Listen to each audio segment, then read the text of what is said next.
Hello. Good morning students.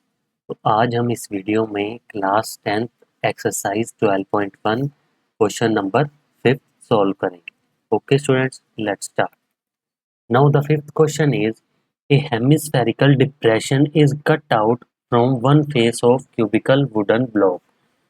एक cubical wooden block है, ठीक है, उसके वन फेस से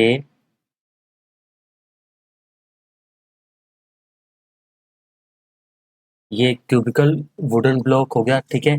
इसके वन फेस से एक हेमिस्फेरिकल डिप्रेशन कट आउट किया, मींस किसी एक फेस से हेमिस्फेरिकल शेप में,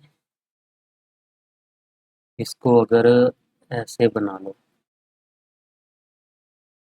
ठीक है। ये जो नीचे वाले फेस का जो हेमिस्फेरिकल पार्ट है, ये चीज, ठीक है, ये कट आउट की है, ठीक है। Such that the diameter L of the hemisphere is equal to the edge of the cube. जो ये नीचे hemispherical shape depression cut out किया है, इसका जो डायमीटर है, डायमीटर ऑफ हेमिस्फीयर, वो कितना है, that is L, is equal to the edge of the cube. ये जो क्यूब है, इसकी जो एज है बिल्कुल सेम है, मींस उसकी जो क्यूब की एज और हेमिस्फीयर का डायमीटर दोनों सेम है, ठीक है। एज ऑफ क्यूब, ठीक है। तो दोनों सेम है, दैट इज एल। अब आगे क्या करना है, determine the surface area of the remaining solid. अब इतना पोर्शन तो कट आउट कर दिया नीचे वाले फेस से, अब जो भी पोर्शन रह गया उसका हम टोटल सॉलिड का क्या निकालना है, टोटल सरफेस एरिया। तो टोटल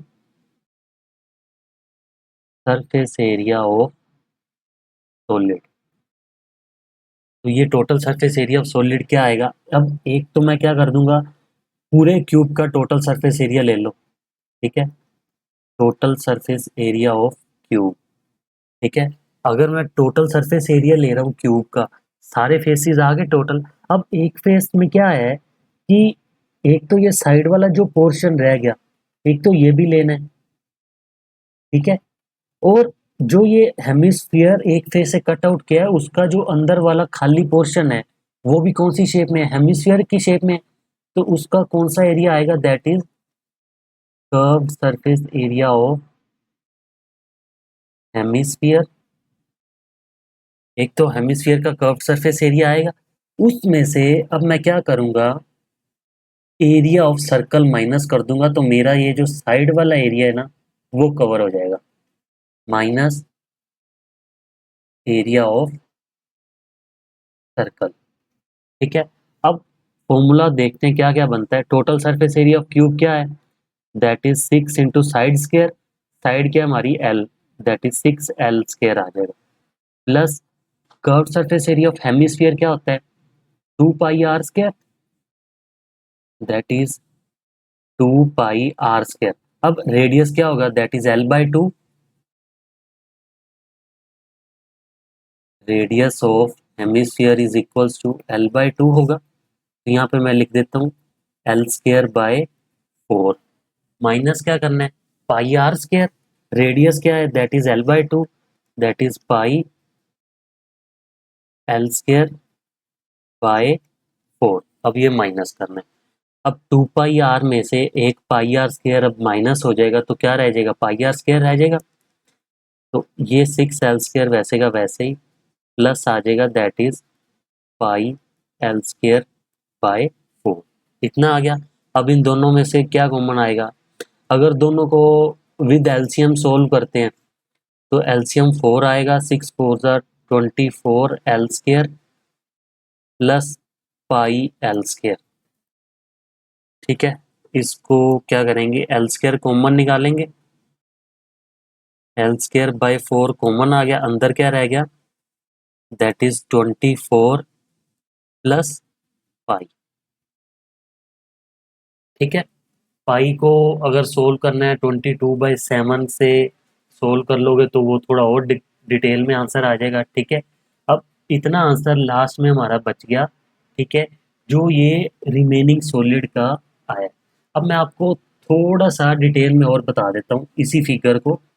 अगर मान लो ये एक फेस है इस क्यूब का, ठीक है, अब इस क्यूब में से ये सर्कुलर पार्ट है, ठीक है, अगर ये सर्कुलर पार्ट ये एक होल है, ठीक है, जो हेमिस्फीयर शेप में है, भी अंदर भी हेमिस्फेरिकल शेप है, ठीक है, अगर एक फेज में से मैं एक हेमिस्फेरिकल शेप कट आउट कर देता हूँ, तो पूरे फेज में से ये तो सारा होलो हो गया। अब ये जो साइड वाला पार्ट है ये तो रिमेनिंग रह गया ना, इसका तो एरिया हमें लेना ही है। तो वो मैंने कैसे लिया, पूरे फेज में से अगर मैं ये सर्कुलर एरिया माइनस कर दूंगा तो मेरा ये साइड वाला पोर्शन का एरिया आ जाएगा, ठीक है। तो वही मैंने किया है, जो ये होल का एरिया था circular area that is pi r square, ये मैंने माइनस किया, जिससे मेरा ये साइड वाले पोर्शन का एरिया आ गया। और जो अंदर वाला पार्ट था हेमिस्फेरिकल, उसका हमने कर्व्ड सरफेस एरिया ले लिया, वो क्या होता है that is 2 pi r square. तो इसी के साथ 12.1 क्वेश्चन नंबर फिफ्थ का आंसर कितना आ गया, that is L square by 4 into bracket में 24 plus 5। Okay students, thank you so much.